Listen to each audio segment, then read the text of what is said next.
So this is why I so much hate bad agents. This is my story. I want to share my story with you guys. Please do well to share this video to as many people as you can. And if you are not yet following this page, click on that follow button right on top of this video. So this is my story. When I wanted to travel, someone referred me to an agent. On the appointment date, the agent came to my dad's shop. He came with a CRV. Someone was driving him, he was sitting at the back. Not the passenger seat, he was sitting at the back. So when the driver parked, the driver went out, rushed, and opened the door for him. So he came out with this, what we call kandura, these Arab wears, white garments with the one they tie on their hair. He came out looking like that, holding 2 phones, or I think 3 phones in his hands, 2 at his right hand and 1 at his left hand. So he was bouncing, bouncing, bouncing. As young as I was then, seeing that small movie that they shoot for me, I was so excited. I wanted to be like this guy. So we spoke to the guy. He told us the job that was available. He said security job was available, direct employment. And I have to pay 1.1 million for the security job. And my salary will be 370,000. I was so excited. If I could be able to earn 370,000, at least in 4 or 5 months, I would have regained that money back. So we sealed the deal and we accepted to pay 1.1 million minus plane tickets. Then we sent this money to him, 1.1 million. Minus plane ticket. He said the work would take at least 1 month for the visa to be out. Then we sent this money to him. He came back to get married. Then he flew back to Dubai. I was expecting my visa to come out in the next 1 month, like we agreed on. 1 month later, my visa never came out. I became worried. We called him. He said it's on process. 2 months later, the visa never came out. 4 months later, the visa never came out. We were calling. Said it's on process. 1 year later, he sent the visa. I was so excited. Finally, my visa is out after 1 year. Checking the visa was a fake visa. So this was when my problem started. So we called him and was like, you sent a fake visa. So what's next? Then he said, oh. He was not aware that they've scammed him. He did not know that this is a fake visa. So we are like, okay, what's next now? Then he said, you have to come in with a tourist visa. When you come with a tourist visa, I'll give you a 2 years visa. So we had no option left and we had no more money left to apply for a direct employment visa anymore. So I came in with a tourist visa. After 3 months, he sent a tourist visa. So it took him 1 year, 3 months to get my visa work done. He sent in the tourist visa after 3 months. And meanwhile, I borrowed 500,000 inside the money because what I had was 1.1. And I still needed BT, basic traveling allowance. I still needed to book plane ticket. So I borrowed extra 5,000 with a percentage of 50,000 every month. Because he told me that my visa will be out in 1 month. So I was thinking in the next 1 month, I'll be already out, making 317,000. So I'll be able to pay that 500,000 in just 2 months. So it took him 1 year, 3 months to get me that visa, meaning I had debt of 50,000 each month for 1 year and 3 months. That is 15 months, 50,000 each. So this was how I developed hatred for fake agents. So finally, when I got to Dubai with the 3-month visa, I called him at the airport and he came and he picked me at the airport. They came with a private taxi. So they drove from the airport, taking me back to where was supposed to be my accommodation, like he said, where was supposed to be my accommodation. As a young guy, I had so many desires and I have painted so many pictures in my imagination. I was so excited to leave home. You know, as a young guy leaving home to stay on your own, I was so excited to leave my parents' restrictions and all that. So I was so happy to go to my own called accommodation. So when they came, they took me. We were driving. I was looking at beautiful buildings. I was so excited. Wow, so this is my new home. Towers everywhere. I was so excited. We drove for almost an hour. Then I stopped seeing the towers. I started seeing desert. I was speaking to myself, where are we going to? Why am I no longer seeing all these fine buildings? I concluded to myself that maybe they just want to buy something before we go home. We drove for an extra 1 hour. I was not seeing any tower any longer. I was pissed off. Then the car just parked. When the car parked, then he said to me, give this taxi man 200 dirham. Then he said, if you don't know what 200 dirham is, let me help you. Open your wallet, let me help you. I said, no, I'm cool. I know what 2 and 00 is. I took the money out of my wallet and I gave to the taxi driver. When the taxi driver left, then he held one rubber door and opened the rubber door. This was in a village. He opened the rubber door and he said, "Welcome." As he opened the rubber door, seeing inside, for the first time in my life, I saw bunks, 1, 2, 3, 1, 2, 3, 1, 2, 3. I was like, what is this? What are we doing here? Then he was like, "Welcome to my home. This is where we stay." For that moment, I broke down instantly. I was expecting to come see my own apartment, my own private space. I've already had painted pictures of how decorate my room, my TV, my fridge and all that. So I came to meet the condition of this 3-bed space. I was so weak, frustrated, depressed at that moment.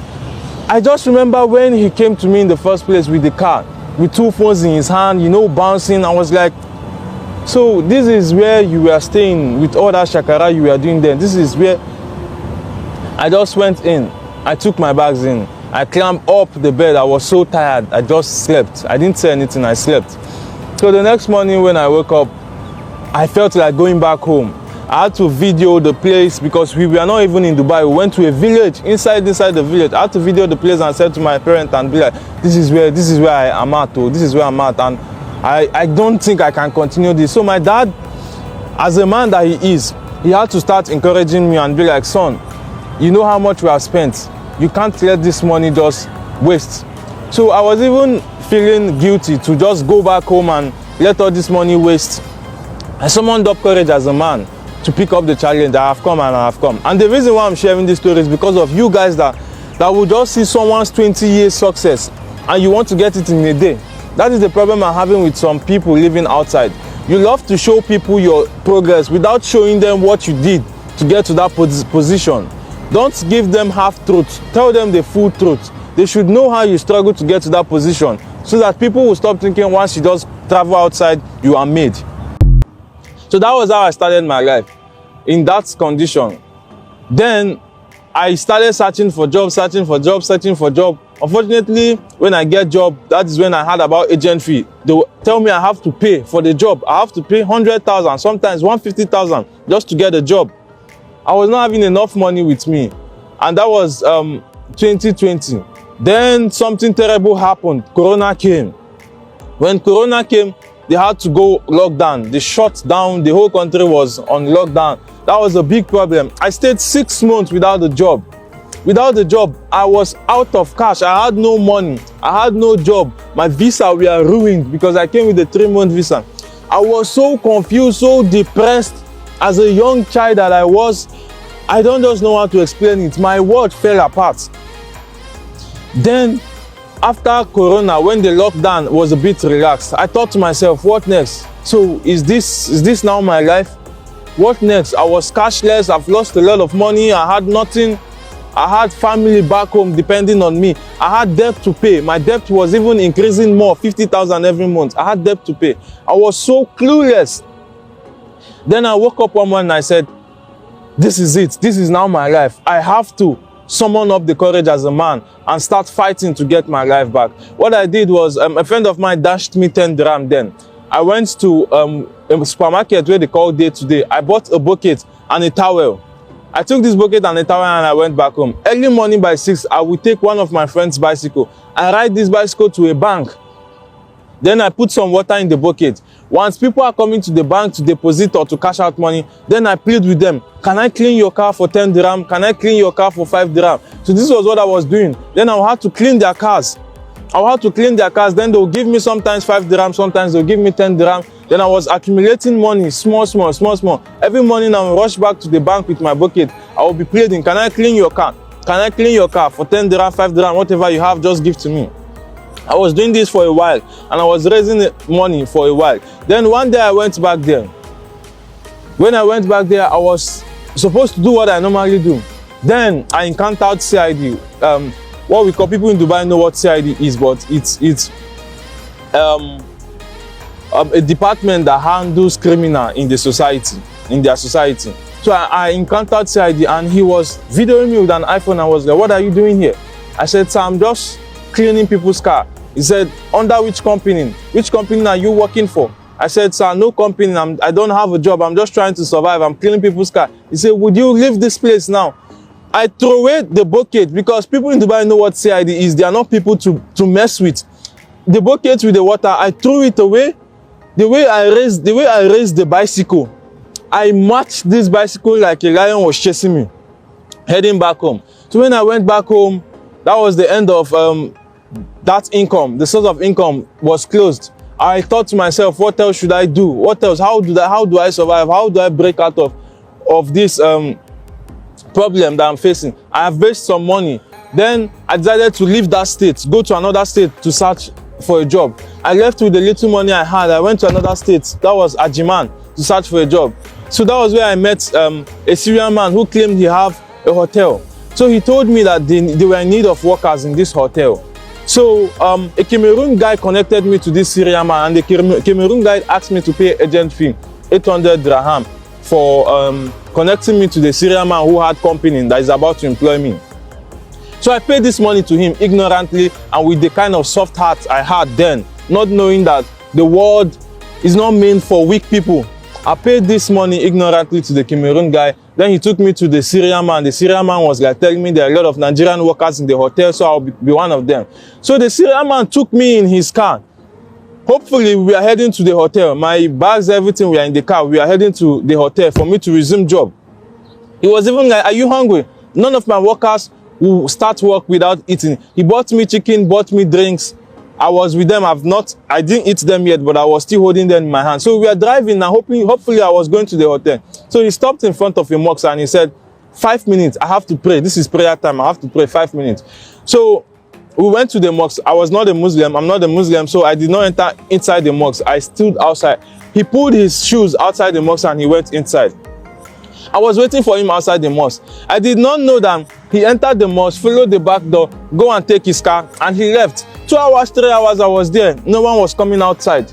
Then I was worried. I ran into the mosque. The mosque was empty. Nobody was there. He has vanished. I ran south, I ran north, I ran west. I did not see any sign of him. They left with my last cash. I was in another state. I knew nobody there. I had no money on me. I was so confused, so stranded. I started crying. I was so confused, so stranded. I started crying. So I saw a police station close by. I ran inside the police station. I pushed the door. I entered inside. I was crying. They were trying to calm me down. Calm down. What's wrong? What's wrong? I was panicking. It was so hard for me to explain what just happened. This is my home and abroad. I don't have any money with me. So the policemen later calmed me down. I explained to them. Then they told me, we are so sorry, brother. We cannot do anything about it. You have to go to the court to get documents, then bring to us before we could take action. We cannot just take action without you getting that document. I was not having any money on me. How do I even start going to a court to get documents? I don't have any money on me. So I left the police station. I went to a park. I was sitting down at the park, so frustrated. When a lady walked towards me and asked me what was wrong, I explained to her. She told me that this is what our brothers do to each other here in Dubai. So she gave me some money and asked me to go back to where I was coming from. So I took a bus and I went back to the state that I was coming from. I got back to the state where my agent was. I was staying with him. I kept on staying with him. My life kept going on. I was thinking, what should I do? What should I do? It's getting to 7 months. I have been here. I've not been doing anything. I'm accumulating debt. Then my agent came up with the idea of me going to work construction job. A construction job. So I had no option, and I heard that the construction job was a very hectic job, but I had no option then. I was so hopeless and I felt worthless. So I had no option. I took the construction job. The Egyptian man came with the bus and he picked me.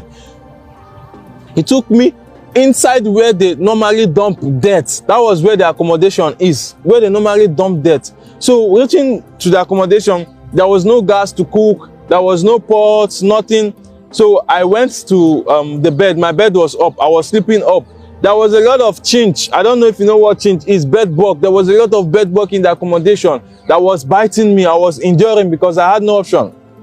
Early morning by 4:30, they will wake me. Go wash your face. Let's go to work. I wash my face because I can't even bathe in the bathroom. It was filled with fungicide. If you know what fungicide is, not fungicide.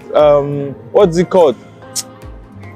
You know this green thing, I've forgotten the name. Fungicide is what comes out in food. I think Spirogyra. I think it's Spirogyra. It was filled with that.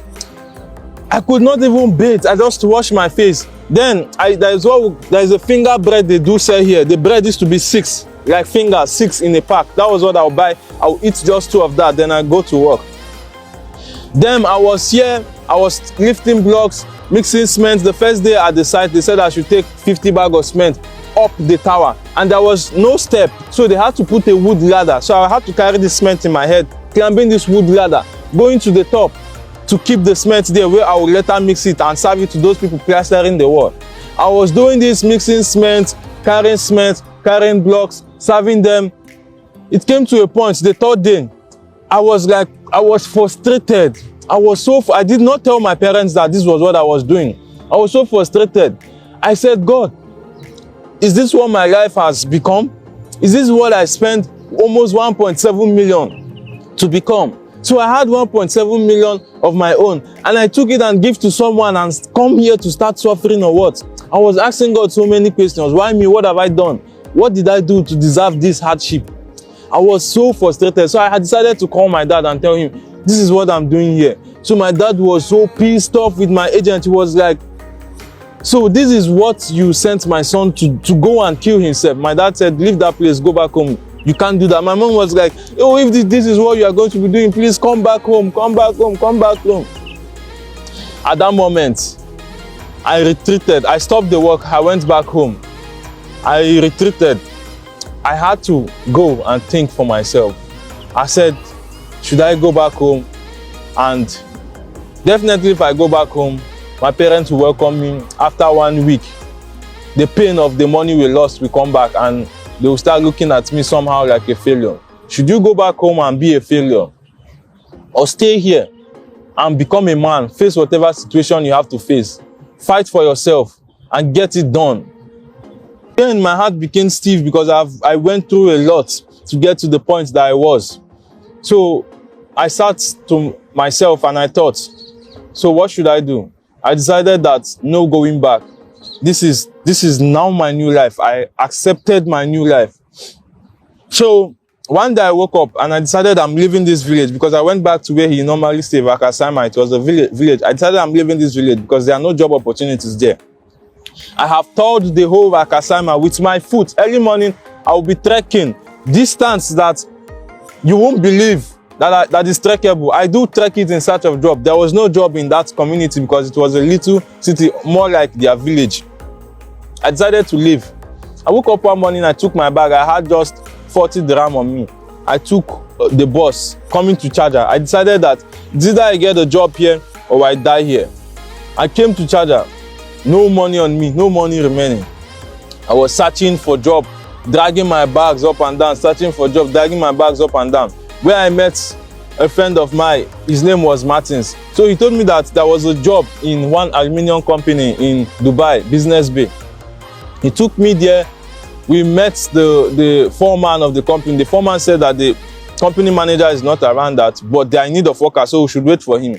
So we waited for him. He came around 7 p.m. It was already night. He came around 7 p.m. Then we were asked to go into his office. I went into his office. Then he said they were in need of workers. I said, okay, I'm available. I want to work. Then he said, okay, give me your passport. I gave him my passport. He saw Nigerian passport. He gave me back. He said, no, workers we don't need. Workers we don't need. I said, what the hell is going on? Just because I'm Nigerian, few seconds ago you needed workers. Now you don't need workers just because I'm Nigerian. So I pleaded with him, okay, it is late now. I don't have any place to go. Let me just sleep in this compound company. In the morning, then I take my bags and go. He said, no, you have to go. Leave the gate. You have to go. I had no option. I left with my friend Martins that brought me there. I left with him. Martins was a security guy. He was working with a security company. He saw that I had no place to go. And he was late. He had to go to work. He was confused. He does not know what to do. So he had to leave me, and he went for his duty because he was to resume work around 7:30. He went to work. I was dragging my bags in the street of Dubai without no place to go to. I don't know nobody there. It was getting late, around 9:30. I was walking up and down. My plan was to keep walking till day gets break, because I heard that If you are stranded and the authorities should find out that you are stranded, they will deport you. So I decided to sleep in the bus stop. There is a little places that people do stay and wait for bus. I decided to sleep inside there. So that was where I took my bags. I was sleeping until two guys walked in and they met me. Then they were like, what am I doing here? I explained to them my whole situation. Then they say, no. If police come here, see say you're stranded now, they go deport you. They took my bags, took me to their house in Rola in Charger. So that was where I went. I passed the night there. The next morning, I was already making friends, asking people, I need job. The next morning, somebody called me in Charger, another. He said that there is a company that need workers. There's a company that need workers. I should come there. So I came back there. I met the guy that was in position to give me the job. Then he asked for agent fee. I said, see, I don't have any money with me. Just help me with this job and believe me, my first salary I'll pay you. He said, if you don't need this work, you leave this place, I call another person. I had to call my girlfriend back then. I called my girlfriend. I said, please, I need some money. I'll pay you back once the month ends. She told me that I don't have up to what you are demanding, but I have some money with me. I think she sent me about 30,000 naira then. That was part of the money I used to secure that job. Then I started this job. I had no visa. I was in overstay. My overstay was up to 17,000. I had no visa. I just have to summarize this story because it's getting long now. I had no visa. I started this job. I was working. The man made me to work 60 days before getting my first salary. I worked for almost 2 months before getting my first salary. That was 1,000 dirham. After getting my first salary, I had to settle debt. I had to pay my girlfriend. So I tried paying her, but she didn't take the money back. She said, I didn't give you, I dashed you that money. So she didn't take the money back. So I had to take some money out from my feeding, then send the remaining to my parents to pay the debts that have been accumulating back home. So that was how I was getting salary. I started paying my debts back home. Until God helped me, I paid all the debts that was getting back home. After like 6 months, they increased my salary to 1.5. Then the man saw how hard I was working because, someone working without no option, I had no option. So I was working so hard. I was doing the job with everything I got. So that was what I kept doing. I started persuading him to please get me a visa. Started persuading him. He was even seeing the passion I had for the job and how I was working hard. So it got to a point that he made me a supervisor. Then I had about 4-5 people working under me as a supervisor. Then I came out of salary. I was no longer receiving a salary. I was now on target. If I should meet those targets, then he started paying me 2,500, which I was meeting my target every month. So I started getting more money. I was able to clear all my debt. So to cut the whole long story short, that was when my life started getting better, a bit. I started getting relaxed, getting myself. If you should see me then, how skinny I was looking. I went through hell. I suffered a lot.